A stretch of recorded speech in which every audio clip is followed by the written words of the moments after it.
PayPal. Yeah, your show is blowing up today, and it's like, is it the topic? Is it? I happened to my job kicked me off, so I was like able. I was just watching the episode, full throttle, so that's why I was able to comment a bunch. But do you think it was the Mhm. topic or the day, or what do you think? Well, I know that Kimber definitely invites people. And so like Camille and Jill and I think somebody else are like our regulars, but they're people who like are best friends with Kimber. Kimber, I don't know if Kimber knows we're in a production meeting. She just texted me.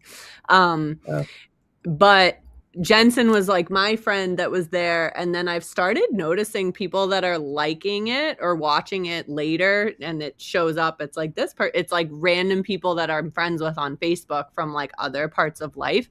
So I think the cross promotion, like having it on both of our Facebook pages is helping and then doing the direct invites. Like I'll send it to like my little group of astrologer friends from Greece or I'll directly invite Christine, who is the sound healing person. So I think even if we just, for every like 10 people we message with it, we get at least a couple of them coming. yeah, yeah, that's awesome. You Yeah. guys are doing such a good job. I hope you're having fun with it. It's wicked fun. And it's great to have somebody like you probably would appreciate this too, because you're super talkative and I'm super talkative and Kimber's super talkative and Kimber's super mercurial. So it's like Hmm. we're always kind of like exploring kind of easily the different Hmm. topics. Yeah, yeah, totally. It's nice to have a balance when you're a talkative person. It's nice to have a balance of a co-host who's also talkative because then you don't feel like you're over talking. They just take the floor naturally, and like Mhm. I think that you guys have a really good balance of talking rapport, kind of thing. Yeah, So, and the fact that Kimber's here. mm-hmm. I like will compulsively fill empty space, and Kimber's really good at like holding space for a second. What are Yeah. y'all talking about? Well, we're talking about you guys' show and how the chat was blowing up today, and like how you guys have a good talking rapport. Yeah, I think you guys do perfectly at balancing the talking back and forth. Yay. Yeah. Um, so JC's in Hawaii and Alexander's sick, so and then Maureen kind of Oh, pops in and out. So and Debbie's teaching, I think. So how are I you, forget the Kimber? name of the person. Sorry, go ahead. what person? The lady that was here last week and the week before. Maureen. Me? Oh, Oh, Yeah, it's Mickey. Maureen. It's Mickey, Maureen. She's goes by Mickey. both. okay. I was like, That's I why I'm know. I was thinking. like, oh, I was like, Mickey. Yeah. Kimber, I'm gonna send you something. I missed your birthday, but have you ever done diamond painting? No, but I'm really wanting to do it. So, do you have something? I have this one that's in my cupboard and I don't know how it got there, so it's kind of a weird image, but I want to send it to you because I think your Mars and Cancer would love diamond painting. And maybe you can like make sense of the image, but like just to try it, like can I Yeah. send it to you? Yes. Okay. Well, I was just telling Jenna, I tried a new brand of puzzle for my birthday that I've been wanting for a while that's super colorful. And I was like, oh, when you were talking about your daughter who loves like puzzles, I was like, you know what? I think I want to send you a puzzle from because it's amazing. It was so fun. They were Oh, like really, really nice. so. Okay, we can I do a love mail being trade. able, like that gives like I like being able to send things back. Yeah, totally. Yeah, Debbie and I have done so many mail trades that's actually how Debbie and I built our friendship was just sending stuff back and forth in the mail. We probably did like 10 mail trades and I'm not averse to it because like you guys mentioned on your show today, it's like the person shows up tangibly with their handwriting and everything like that. And like, so I've been Yeah. feeding Merlin those cat treats for sure. Stoked on them. We haven't opened our wedding present, but you guys, I have some news. Yeah, how was We your have wedding? Oh, the Congratulations. wedding next Saturday. Oh wait, I thought it was this weekend. My bad. We had a wedding though. Oh, our Oh wedding. Our yeah. wedding was. I think it was awesome. Maybe I What do you got think, confused Jenna? because of that. It was You're a like, beautiful day. you're like, and Yeah, just it like was. that, we got married. I really do. I really was stoked on our composite chart. Like getting to like flesh that out was really good. I think though, if you look at your and Kimber's composite chart, I'm going to become like the second wife pretty rapidly. Oh, really? Really? I don't think Kimber wants to marry me as much as you do, so I I think want to be your friend for sure. see? See? Jenna, I don't know. Our compositor, like in that episode, we are like dying. We're rolling, and I think that's our compositor. It's just Oh my laughing. gosh. I mean, I don't Laughing really marry hysterically. anyone, honestly. Like, What is that's it? just super Aquarius. I don't want to. I struggle with the idea of marriage for sure. Yeah, me too. That's why I keep marrying everyone because people want me to be monogamous and married. And I was like polyamorous for 20 years. I'm like, oh, I'll get married to a bunch of people. No, but That maybe I'm that's what I'll also do. I'm like, it's a Taurus moon who wants it, and then my Aquarius sun's like, like just so it's just confusing. I know, right? Well, I think it's thing, but I do have some news for you guys, which is we have a new character on the show. I don't know if you saw them show up today, but she's our handy ma'am. She's our construction worker. Ooh. Her name's Chinchira. But yeah, she's Okay. going by Chen Sager. So watch for Chinchira because she's pretty rowdy. So I think it's going to be a good character. Awesome. Yay. And please engage with Chen if you would like to. But Because I I was sent them thinking all. about. So wait, are they already on an episode? They're on the Facebook channel. Okay. Yeah. What were you going to say? I was gonna say something around Facebook engagement of that. I think Jenna, we should post like a poll around the technology question of like, is it a barrier or is it a bridge? Where people, because like, can't you do Facebook polls? I think so. People can just click yes or no. Yeah, because I've done them in groups before, so I don't know why we couldn't do them on like a wall. Yeah, I've never. That's a really cool idea to Facebook about the topic of your show each week. I think it gets engagement with the crowd about the topic as well. Yeah. So And keeps it going. Go ahead. Yeah, no, totally though. Because especially like today, your topic was blowing up. Like in the chat, people loved it, and so I think if you carry that along into the Facebook crowd, you'll get a lot of engagement. Yeah. And the crowd will fall in love with you through Facebooking. It's like walking out into the crowd and talking to them. It's so different than just standing up at the front of the room talking, which is kind of what the live stream is. Yeah. So. Yeah. No, I mean, your comments in the chat today really made me think about, wait, the way you show up on Facebook is so different than what a lot of people do. That it pushed my thinking around like online relationships and connection of, well, if you're online to seek engagement, then it's different than when you are like waiting to be engaged. And so that was interesting. Yeah. And like, I don't own questions. Like, if you guys want to start asking your crowd questions, I really encourage it because can you imagine if you just stood up and monologued at someone? Like, it's not really how you build a friendship. It's in those asking, and people will start talking back to you. And so I've been doing it for 15 years, so that's why I get so many responses. Like, they're very used to me asking questions. But yeah, I encourage you guys to start talking to your crowd and asking questions to them. I won't be offended. I won't be like I invented questions because I didn't. So yeah, I want to. Yeah. I like that. I feel empowered. Nice. Well, and that could be like a more press thing that we do is like we are like conversational content. So it's like that could be the more press people is like we're always walking around like conversing with people and like that yeah. Like as a crew we could be like that, you know. So I feel like we're going to be like that in person, so that would make sense for us to be like that. Or I'm very known. Like I'll be like, "Hi, how are you?" wherever I am. So. Totally. Yeah. Yeah. Yeah, I know like some of the people who have come through like our production line have ended up starting to ask questions and like it's just interesting to watch their page morph when they start doing that because it becomes more of a friendship place than a content place perhaps. But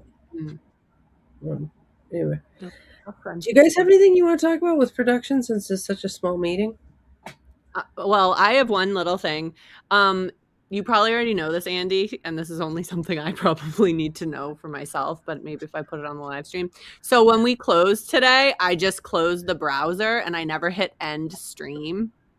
And I was like, I thought about it right after. I was like, I should check that worked.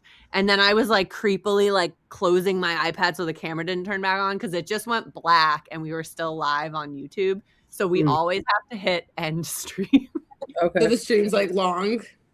No, it was like a minute. Okay. Okay. It wasn't too bad. But when I logged back in, there were still 4 people watching, and I was like, and Interesting. awkward. Okay, so all right, make sure to end stream. Mm, Okay, that's good to know.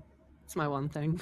I just want to say one thing Jen and I tried last week that we didn't change it up this week, but last week was really cool. Was just the banner thing with the OMG, we talk about charts inspired of, oh, how about we have like the questions projected.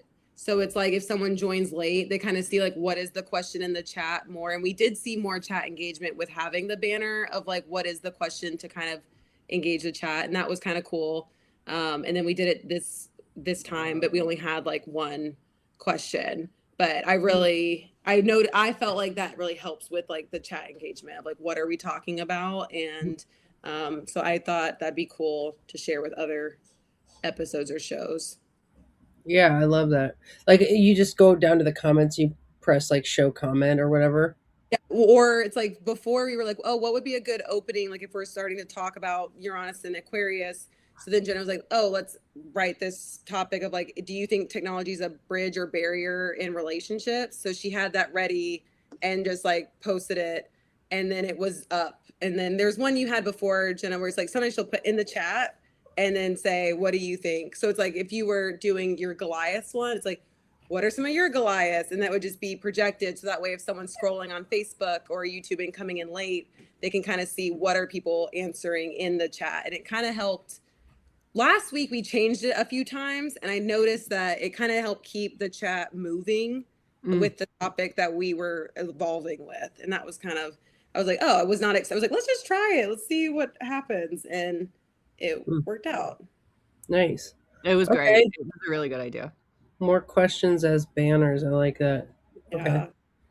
Yeah, I'll try to remember to do that during shows. And we didn't plan a lot of them. Sometimes it was like just as it evolved or people were bringing something up, it'd be like, well, what do you like? Let's make this a banner. And then Jenna's like in the moment making a new banner, and that was like fun. Nice. Yeah. Nice. Okay, yeah, you guys are doing so good with your show. Getting a lot of people there, and yeah, okay, I'll take the banners idea and roll with it. Okay, cool. Anything else? Jenna? I love that our heads are right next to each other. You mean like this? This Yeah. Like, oh. Are you big on your screen, Jenna? Is that how Yep. it works? Okay. It feels very much like what my Leo sun would prefer. No, just kidding. What my Aquarius sun wants. So this is perfect. Oh wait, how about this? This is what my humble Saturn and Leo prefers. It's like Brady Bunch situation of like just moving around. Yeah. Interesting.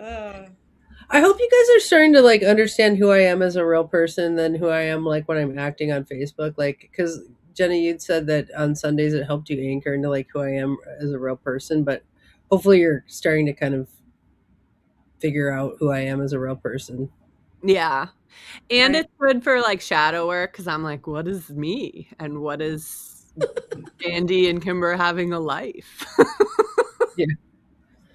Yeah, I mean, yeah, I think who we are on Facebook is ourselves. It's just like a dramatized version of ourselves. Or like I'm like I think I'm kind of kooky on Facebook. I don't know. Facebook's its own medium. Like you guys were talking about that today about like how different mediums have different like ways of connecting, and I actually like the Facebook medium better than YouTube in some ways because YouTube is so realism. Like we're just sitting here being real people, and it's hard to be like mystique driven or magical in like real life. But on Facebook, you can kind of be kind of mysterious and do vague booking. There's a lot you can do with Facebook that you can't really do like this. Mm-hmm. I Mm-hmm. agree with that. I Yeah. agree. Yeah, but who I am is like just a really chill person. Like I'll just be like crazy online, and then I'll just be sitting there chill, like with my daughter at the dinner table. I'll be like, "Hi, honey," like and I'm not even just like freaking out online all day. Like, so I think that's who I really am. Is just like a really kind of chill mom or whatever. Yeah. Yeah. I fell for the like, oh God, Andy's like controlling in type A and I got to be ready. And then when we were all together in January, I was like, oh, this is a lot more chill. The only thing I'm type A about is like time shit because otherwise everything else gets really stressful. But if everyone is like adheres to time, then everything's super chill. But like if you're like, when's so and so getting here and like, oh my god, where are they? And then it gets really stressful. I think that's why I don't like people who mess with time because it makes my job feel like work. You know what I mean? But like Yeah. otherwise, it's really fun. Easy. Yeah. It doesn't feel like work. Like that's the thing. Like none of this does. So No, it is. I mean, I don't know that we really get paid for this. What we're doing, it's more like marketing, and I mean, I think if we're looking at what it's like, sweat equity, I guess, is what you would call it. And when we go to like UAC or NORWAC, people will know who you are, and that's what the payoff of this kind of work is. Is it I don't know, it builds your name in the astrology community because without this, you'd go to the conference and you'd just be an attendee that no one had ever seen before. And I think Yeah. that's what the work of it is, but it's really not paid work anyway. mm-hmm. Yeah. Okay. Well, I have, if we don't have anything else, if you guys want to stay, we can talk about this book, Growing to Your Fullest, 4 Steps to Rise Above the Crowd to Bloom and Bear Fruit. I do want to talk about that, but I do have a question around the show last week that started late. And Okay. like just that we talked about of like the show must go on and or like I know time is important and then I showed up late today, but it's like are like do we have the same expectations for all of our actors? Yeah. Which show was it that started late? The Ricky Williams show with Jenna and the Death Charts. Oh, the reason that was late was because Ricky canceled last minute, and then we were like, should we go on or what should we do? And so we were trying to refigure what to do, and so then we decided to go on, but we were a little bit late because we had to refigure what to do. Okay. Yeah. But no, and Ricky always shows up like 3 minutes late. Like that's just him. And I don't know why he's always done that. Like 3 minutes late. I don't know what it is. Right. So I guess I'm just worried about the like is it I know I know Ricky Williams is Ricky Williams, but it's like if like he has different expectations than the other actors and like what does that say? Yeah, totally. Well, I've talked to my mom about it because my inclination was to like cut the show because of it, and she was just like, he's like a famous football player. Like if he's 3 minutes late consistently, just relax about it. And I was like, okay. And my mom is like probably my biggest business advisor, so that one, it's like I don't want to split hairs on that. No, I also didn't even notice you being 4 minutes late. I mean, I think I am starting to relax on time because we have such a strong crew that it's like we're all trying our best, right? And I think if you guys have to show up late, it's like I'm not judging you. I'm not counting. I'm not splitting hairs with this crew anymore. But when it does get kind of competitive, and I have like 5 people who want to show, and like some of them are on time and some of them are late, like who's going to get the show? I mean, it just gets down to that. But you guys are doing such a good job, and like I don't know now if people started showing up late consistently, I don't know. It's just I have to show up on time all the time, otherwise what's going to happen? It's going to crumble, Do you think maybe we should think about like timeliness as far as the crowd is concerned though? Because like Kimber and I are always like, oh, it's time. And then we immediately hit it to make sure that just our meeting time is 1:30. So if something happens, we're like or 1:45 something, but it's like it's like more like we're there. But yeah, I keep going, Jenna. I was just thinking like if we told like Kim and Debbie and everybody be at everything under the sun at 5 of, that way, I'm just thinking if there are people that are in the crowd that are like, that they're timely, and then they're like, oh, I guess this isn't happening. And then they just peace out. And then Yeah. we miss it because we're like at 8:01 or something. I don't know. Yeah, I could do that. Like I could change some of them to be 5 minutes before. I mean, let me think about it. So the production meeting, we usually show up on time. We usually get online one or two after. Um, the Or two, if we just went live at 8, even if people weren't here yet. yeah, maybe I could just go live before everyone shows up. Like I could just start. I could just hit go live earlier, maybe or something like that, instead of like shifting everything around. Like maybe the co-hosts, like we could be in there a little bit early. Like we could be in there 5 minutes before on everything under the sun, and then just go live right on time. And then whoever shows up shows up. And it's okay if people show up and we do like pleasantry B-roll stuff. Oh, how are you? Like, and that's on air. Yeah, I think so. Yeah. Yeah. And then I guess like maybe if do we start late? Do we do the hour long show, or like we stop at an hour? Like, you know, it's like it's like we start. It made sense. Like you weren't sure if you were gonna go on the rookie show last week, but it started like 8 minutes late. Yeah. It's like, did we give 8 minutes back to the audience where it's like it's a full 60-minute show, or do we still stop at the like?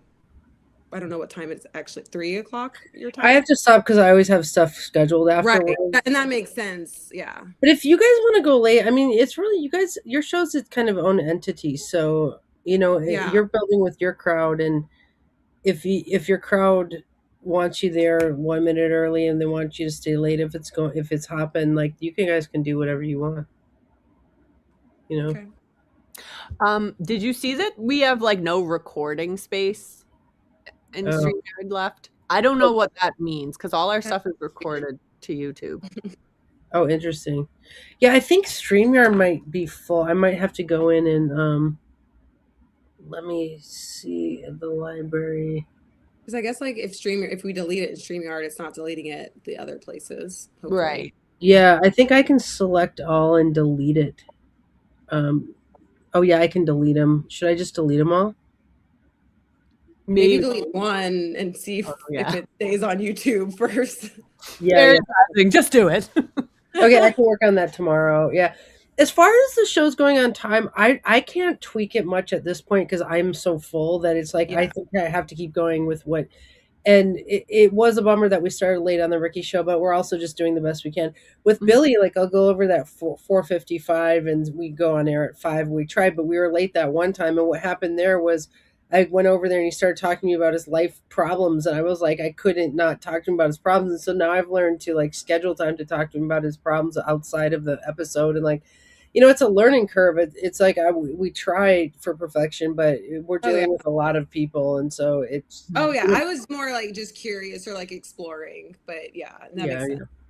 Yeah, totally. No, it's there's different times. There's hard time and soft time and things like that. Like for example, like if we had a private meeting, like I know Kimberly asked maybe to have a one-on-one. It's like I would prefer if we both showed up on time for that because it's just a right. That makes sense. But if a show starts like 3 minutes late, we're not going to cancel the show. I mean, it kind of depends. You kind of have to feel things out when you get to a certain level of like, I don't know. I just show up to everything on time personally because otherwise I get too confused. I'm like, I don't freaking know. Well, I do want to say, Jenna, like, I'm really glad you both decided to keep going with the show. Even if I hadn't jumped in, I feel like that was like the right call and move. And because I know like there were a few of us that were already waiting to hear what was going to go on. And I think it turned out pretty cool, like an interesting, different direction. But that was such a cool episode. I was so glad we went on with it. Same. And it was cool that you jumped in and Linda's so awesome too. Kimber, if you ever want to come to the Course in Miracles on Sundays, Linda's always there. It's really fun. Okay, yeah. I went this past Sunday. It was really good. Yeah, it's a closed group. It's from 1 to 2:30 Pacific, and it's a closed room. But it's kind of like our, I don't know. I want to say church because I don't want to be too godly, but it's kind of like our church around the Moyer Press. But you don't want to be too godly talking about David and Goliath. I know I love God, but not everyone does. Yeah, no, but it's a really fun. Yeah, It's more than fun. It's like a very learning. I learn a lot in that group actually. no, So I'm definitely interested. yeah, totally. Um, yeah, but I appreciate that you asked about the time thing because it's like what you guys are starting to see is once you're in the mix of like really making content, it does become a thing. Like if you guys had a guest and they were late, wouldn't it annoy you? I mean, it would Mhm. be irritating, you know. But I don't know. Yeah, Maybe we've just talked about having guests. We're gonna get there. Yeah, we're talking, brainstorming our ideas for guests to then reach out, and so we can plan ahead. Hmm. nice. I mean, I'm kind of enjoying just the two of you guys' voices. I remember on the Ricky show, we did just me and Ricky for like 6 months, and then we started on guests once we ran out of things to talk about. But Yeah. it's like really letting your voice shine for a while is pretty good because people are just getting to know you guys. Hmm. Once you have guests, you kind of have to like defer to them a little bit. So That is, Mm. yeah. I don't know if we'd want to be guest heavy. Like it's like just every now and then. yeah, Yeah, that like David and Goliath show was really hard for me for some reason. That was probably one of my harder episodes I've ever done. I Why? don't know. really. Yeah, it was just hard. I didn't know how to weave it with Billy, and I don't know. It was tough. Did Mm. you see the existential crisis that we were both having, me and In the Jenna, like chat. in the chat after? No, what was that? You guys were like, I love your Goliath Q thing. That was so funny. I decided I don't think I can be a clown. I don't think I can be a sad clown. Why?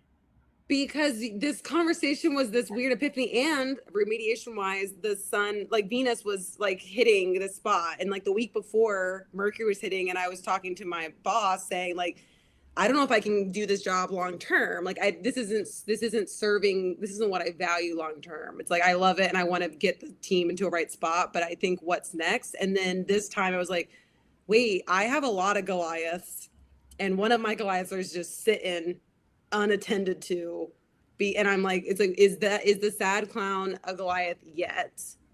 Or do I need to get I'm not actually being able to attack any of them. And Oh, so it was more like right now of, oh, like I'm in school, like for astrology, I'm doing all these things, I'm trying to plan this wedding. I was like, and it was like this weird peace moment. And I was like, oh, okay. But it was like, I think I just need to wait.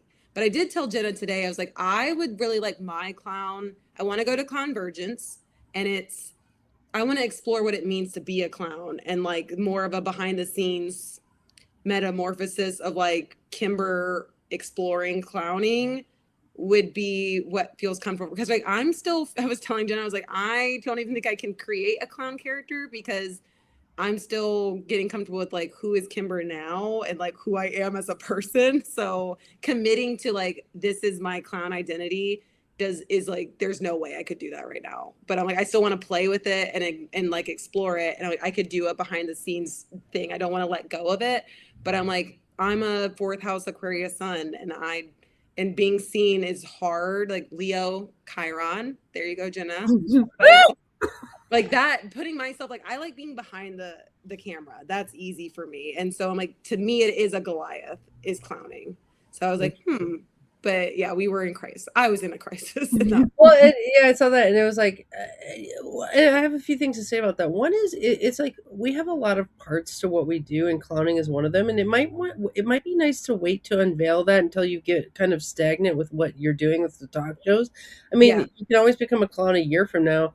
that's what Um, it's not like forever. It was just like I think let's just in a year from now I won't be in evolutionary astrology school. Like I was like there'll just be less Goliaths competing, and I was like so it's not forever. But I was like yeah.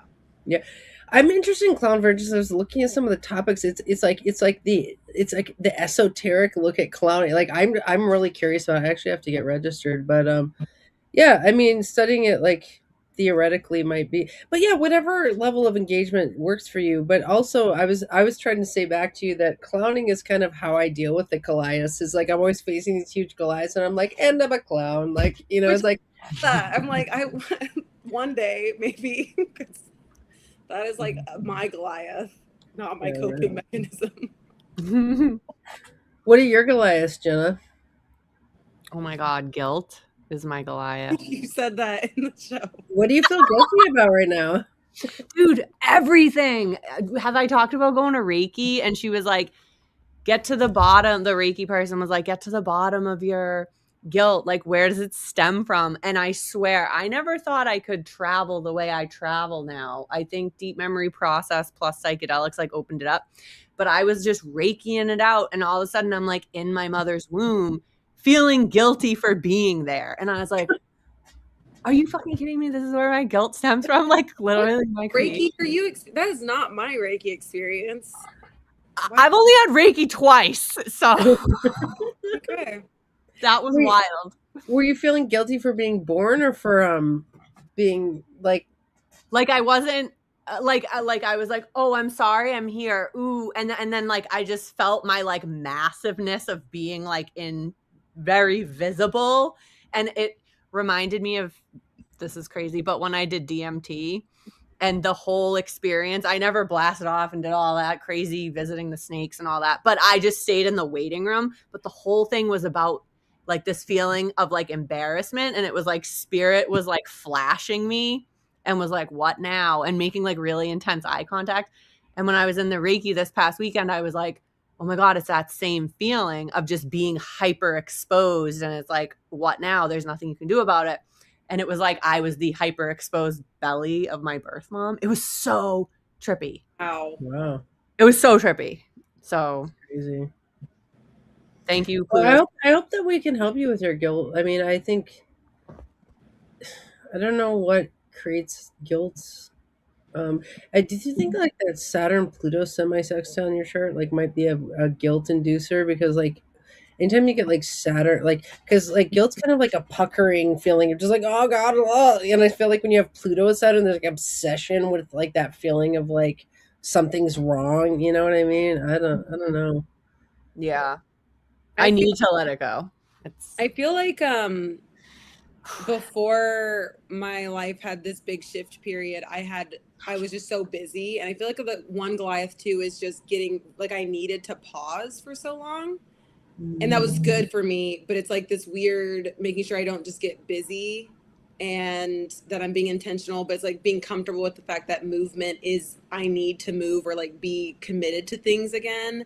But it's a Goliath of like just getting used to that.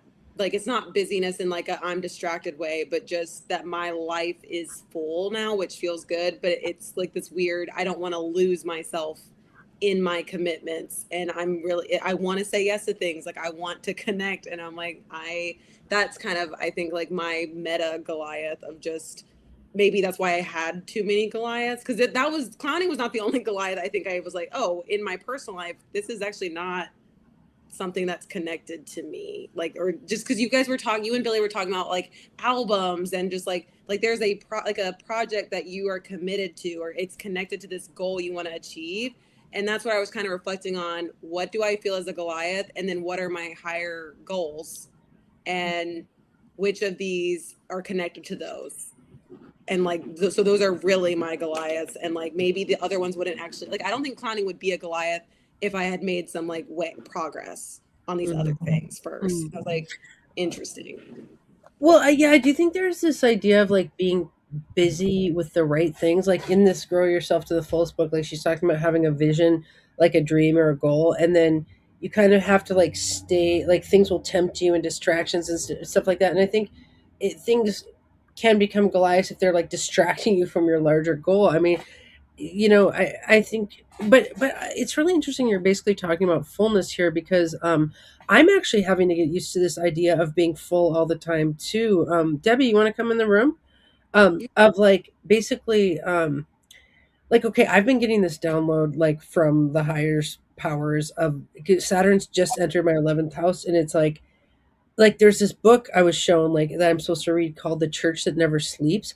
And it was about this guy who like built this church. It was this ministry that went 24/7, where there was like drug addicts and homeless people, and they would come in and they would like basically like clean up there. And I was like, people are always like, it seems like you never sleep or you never stop moving. And I'm like, I am the astrologer that never sleeps. I want to like offer astrology to people who are like getting clean, who just lost a relationship. Like we are, So I like I'm getting this like vision for us as a crew that we're like there for people who like want some astrology. We are here to astrology is like a talking like we're here to talk with you and be with you and like all this kind of stuff. And it was like I'm dealing with that feeling of like I want to be full with it, but I don't want to get too full with it, you know what I mean? But it's like I think when we start to get full, that's a good thing, right? Like but then I guess you always have to calibrate or something. Mm-hmm. I think I've been full on the wrong things in the past. And so it's this weird feeling of like, oh, feeling full on the right things, like you said, feels different. But there's still this memory of, I remember what it feels like to be full on the wrong things. And so there's this fear of, is this full on the right things going to shift, if that makes sense? Like it's just getting, so it's, I'm working on getting comfortable with like, it's okay to, being full is not the issue. It's more, I was overextended and like not connected to myself, and the things that I'm full in now feel a lot more authentic and aligned. And I need to just trust myself. But yeah, I really like that. I'm interested in that book. I know, right? Like well, because uh, like in churches have like ministries, which a ministry is like where I don't know.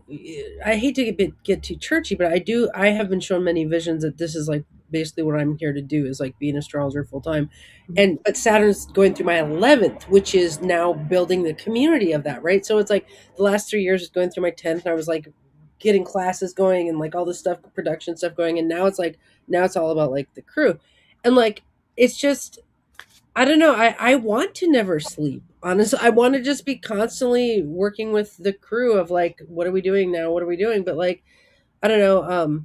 What uh, this makes me want to ask you, Kimber. Do you check in like with your spirit guide or higher power often about your dream or your purpose or like? Because one way to stay on track would be to like check in with your oversoul on like, am I doing what I'm here to do, or is it a distraction? Like, I don't know if you ever check in, I you know. check in. I think my spirit guide completely threw my life off the track when I wasn't checking in for a long time. And then I checked in and I had this, it felt like a prodigal son type of moment where it's like, what the heck of just, and so now when I check in and I feel aligned, but there's still that doubt of just, it's literally the memory of being the past. It's more like trusting myself and trusting that the guide is actually my guide and not my voice. And it's so I trust it, but it's still this like, oh wait, I don't know the next step, or I'm not fully in control, and I do feel at peace. So control was just an illusion, or it's like, oh, my life is full and I like so many like things are happening and changes and I'm not gonna lose my mind about it. It's just like that's weird. It's more like, oh, I used to react in a different way to these things. And so it's more just getting comfortable with like this is my new normal, or it's like I do have this connection to the universe, and like that this is what peace can feel like, even though like peace does not mean empty, or like that you can't also be full. So but yeah. I'm curious what your vision is for your life, like and I've asked this too of you, Jenna, but like, what is your vision for like your purpose or purposes? I mean, I think we have more than one purpose. I think one purpose I've had throughout my life is like I feel like I'm meant to write a book. And that happened actually when Saturn was in my 11th. Like I think my mom gave me my first journal, and it's like I've been writing and writing stories since, and it's just like that's something that I've put on a shelf and I've been recently thinking about again. Um, but that's one thing, but also just like being vulnerable. Like I think I feel like I'm meant to write a book that is vulnerable, and that is hard. There's a blockage around like I write stories, they're fictional, but they're influenced by things in my life, or they feel very real. But the book I'm meant to write is one that I'm like, I don't know if I'm ready to write it yet, or like I need to start writing it, and it's okay if I'm not ready to like share it, but I need to do, it's like I just feel very moved.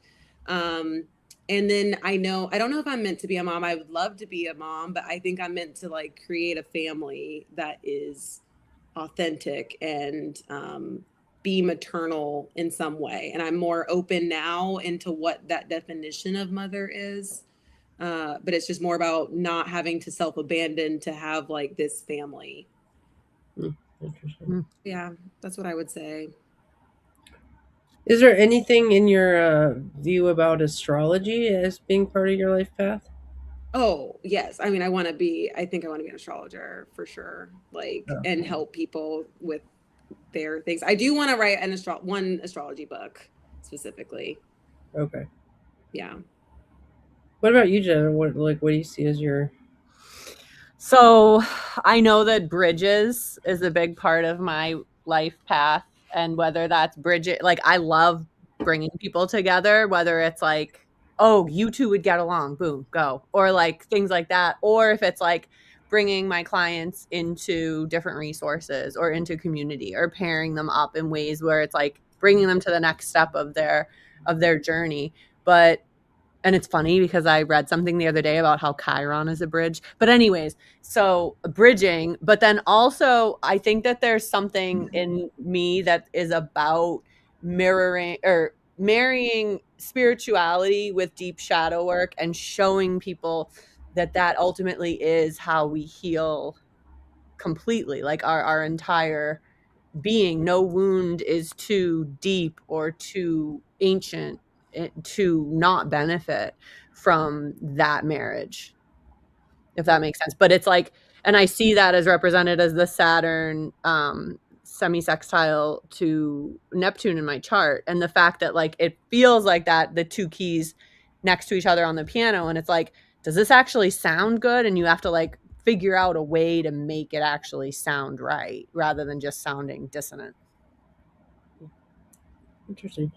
Yeah, I mean, I guess what I would hope, or at least around here, is that like what we do at MP can like how can it support you guys' vision for your life in total? You know what I mean? It's like so it's not a distraction and so it is building towards your goals. It's like I definitely think you can make connections like within the group that we have. If I'm kind of working to make this place that never sleeps, then you can come in and like I think there was like 3 posts today where they talked about Chiron. I was like, Jenna, like I tagged you on like 3 Chiron posts, but like Really?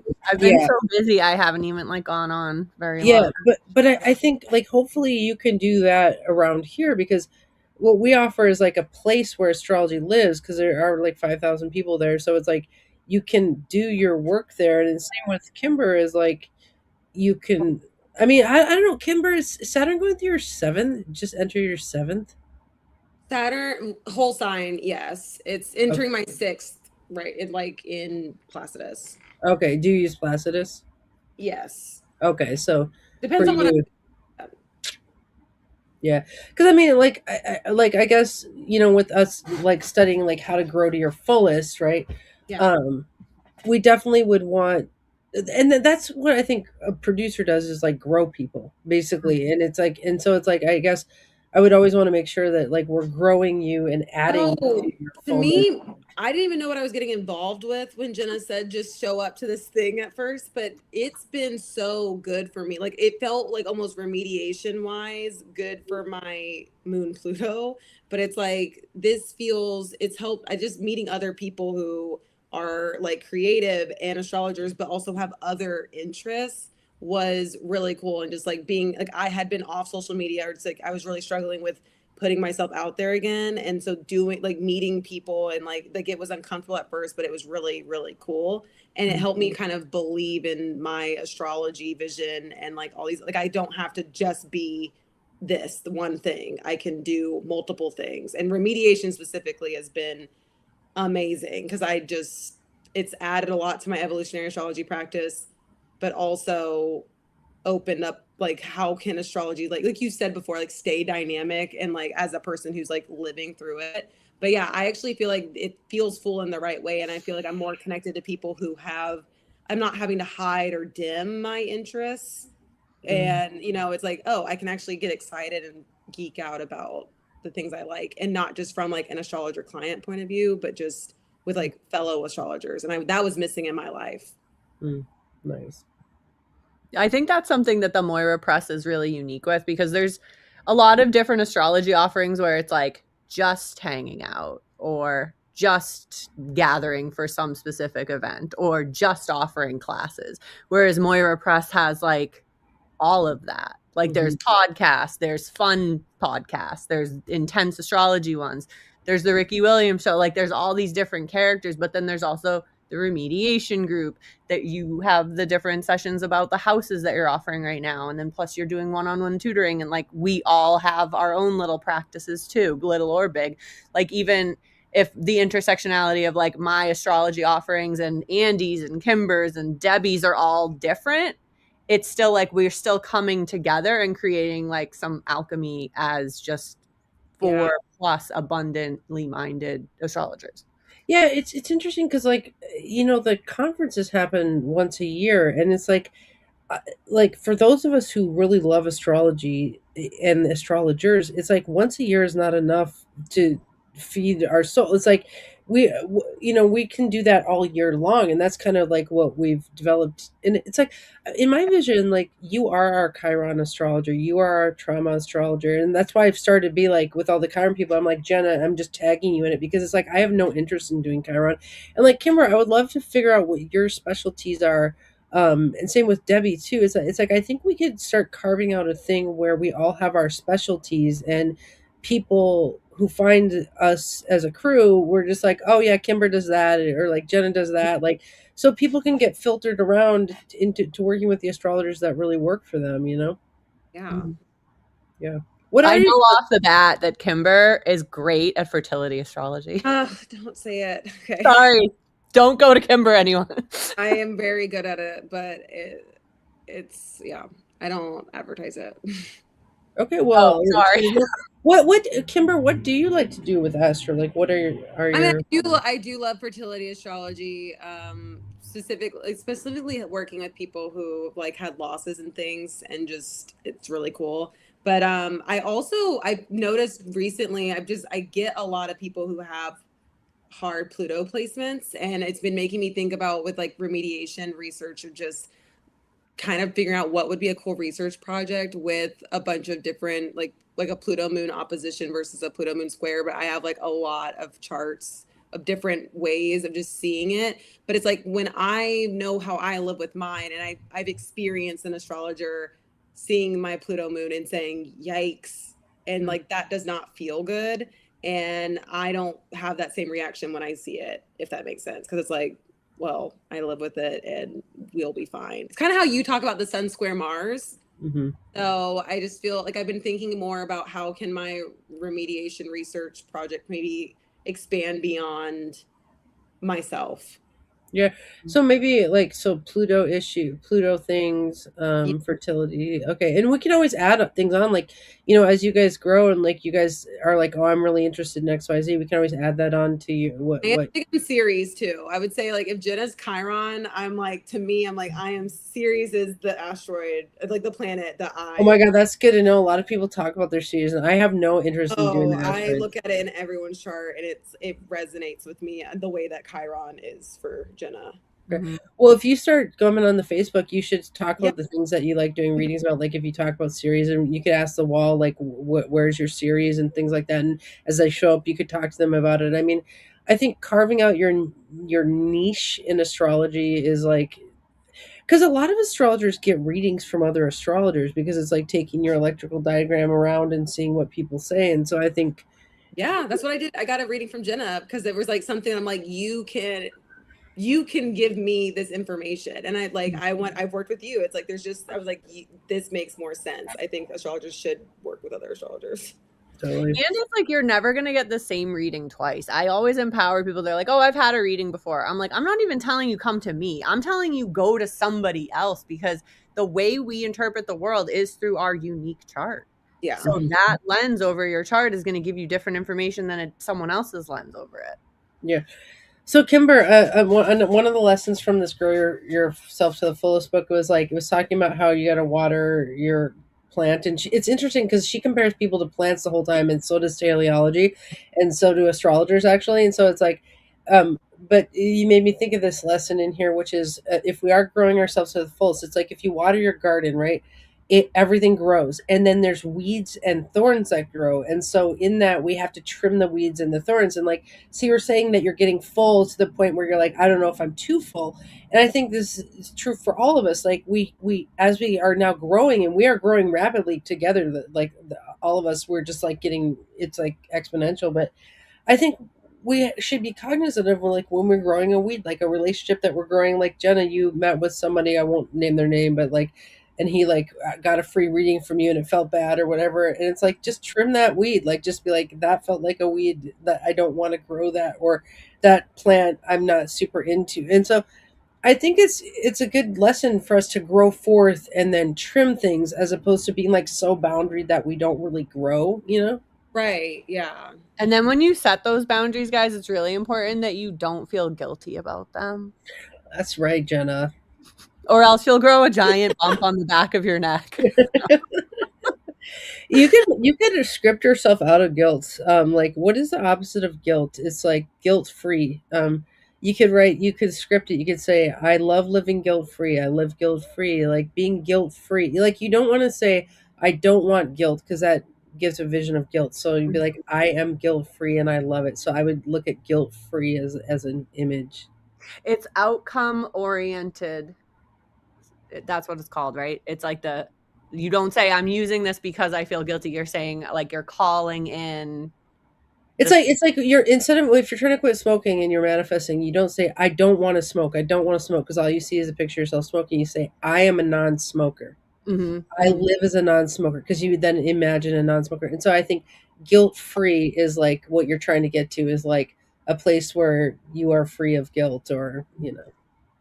That's so interesting. I feel like that was not the same, but whenever I was really struggling with being clean and like I was super messy, I just started saying I'm worthy of a clean home. And that helped me, but saying like, oh, I'm not messy didn't help me, because I'm like, no, I actually am. But it's like, but it's more like, no, I deserve to be in a clean space. And that helped me get really into it, because it felt like self-care almost, or like I don't have to like just clean for other people, because I love cleaning for guests coming over. But I was like, no, I am also deserve this space. Well, in manifestation, it doesn't hear not. So if you say, I am not messy, all we get is an image of messy, and it goes to more messy. But if you say, I am clean, or I deserve clean, you see clean. Like, that's just it's So the that's why, visioning. yeah, okay, that makes sense. Yeah. That's like EMDR too. They're like, your new belief cannot say not in it. Oh, interesting. Yeah, yeah, totally. So then, should guilt free be something that means guilt free? That's what I was wondering. Like, is guilt free the same as not guilty, or not? Yeah. I feel like not guilty is guilty, but we don't see the not. But like, what, I mean, what would be the opposite of guilt free? I gotta ask Chat GPT, I guess. I am like, Well, okay, so in the Grow to Your Fullest, they say, like, get your vision on, and then conquer internal barriers and break through obstacles. So I feel like guilt is one of your internal barriers that you got to conquer. And then it says conquer. So conquer internal barriers and then obstacles. Yeah, and then outside obstacles, like Goliath as well, right? ChatGPT said innocence, and that makes me want to cry. Well, that's different than the kind of guilt you're talking about, right? Like, you're not talking about the guilt. Your guilt sounds like guilt around being like taking up space or existing, yeah, almost like. And it's like, so I feel like it's more like you're worthy of being, like you have a place at the table, like. Yeah, I feel like that goes with what we were talking about earlier, Jenna, of like all day, man. It's been all credible, day. You're legitimate. I think that's the word. Like, you're enough. It's so funny, because it's like you're legitimate, and it's like, if this all stems back to being a unplanned teen pregnancy, it's like they're literally called illegitimate, right? But it's like, and that's wrong. It's like, well, and what this book would say is that actually God, or the creation, planted your seed, and like, it will give you much better self-esteem to be like, creation has made me perfect, and like, you know what I mean? It's like, yeah, you know what, an unplanned pregnancy is? A volunteer in the garden. A volunteer? Is that a quote from something? No, I mean, that's just how I see it, because it's like, you know how volunteers just sprout up without you planting them? It's just like, they just volunteer. Oh, here I go. I need to write this down. But you're just like stoked when a volunteer. You're like, there's tomatoes in my garden. I didn't even put them there. Like, thank you, God, for this freaking Jenna plant. Sorry. I'm allergic to Hi, tomatoes. Sarah. Deservability is Sarah is offering. Do you guys know Sarah? Sarah's so awesome. She's a Yes, I person. do. I'm recognizing her face. Deservability. That's a cool opposite to guilt. Guilt around existence. Mm. Yeah, like you deserve to be here. Mm. Yeah. I'm allowed to set a boundary. I'm allowed. Who wrote this book, Andy? Her name is Ling Sing Zhang. I also have to say, because too much time has gone by with me not saying it. My sister's name's Andrea, and she goes by Andy, and I've never met another Andrew that does that, and it just makes me happy when I call you Andy. Oh, that's awesome. But it felt weird to say it like earlier, so I just kept it to myself. Interesting. Okay, so we could be working on conquering our internal barriers. I'm going to keep us talking about this book until we've kind of worked through it. But so I think we should conquer internal barriers, and I think guilt, Jenna. Okay, so Jenna, I had an internal barrier around boringness. Like I was like, what if I'm boring? What if we can't think of anything to do? But boring.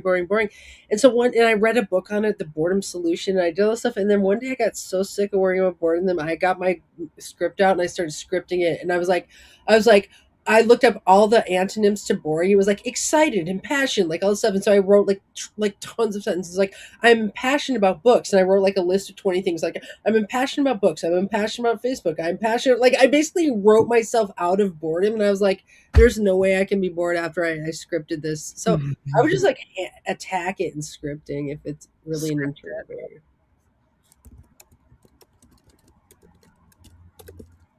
I'm writing this down. We should have a thesaurus night. Yeah. Oh my God, that would be a good one. Yeah. I like that. You are a sleeping giant in a seed planted by God, she says. Is that for everybody? That's for everyone. You're a sleeping giant. I'm a sleeping Goliath. My God. Be the Goliath. That's a really good shirt. Be the Goliath. Yeah. Oh, okay. Well, that's probably good for today. Well, this was fun. Kimber, is that kind of what you wanted alone time with, to talk about that stuff, or do you want to meet up on Zoom?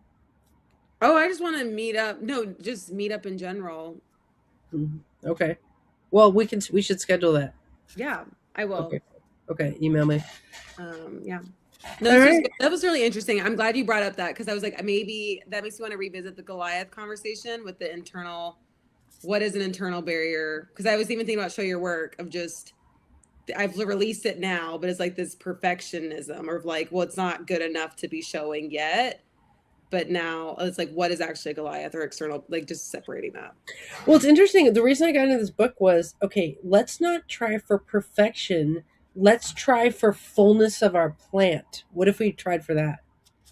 Right. When I grow a plant, I'm not expecting it to be perfect. No, you're not like, this leaf is off. All right. Okay. That's amazing. Grow forth my plants. Y'all are doing so good on your show. I'm just so delighted for that show on Mondays. Every time it comes up, I'm like, oh yeah. I always forget about it, and then I'm like, okay. All right, well, we will see you tomorrow on Facebook, where we have our new construction workers. So get excited. Woo! Bye. Bye. I'll be ending stream now. Yeah, don't forget to end it.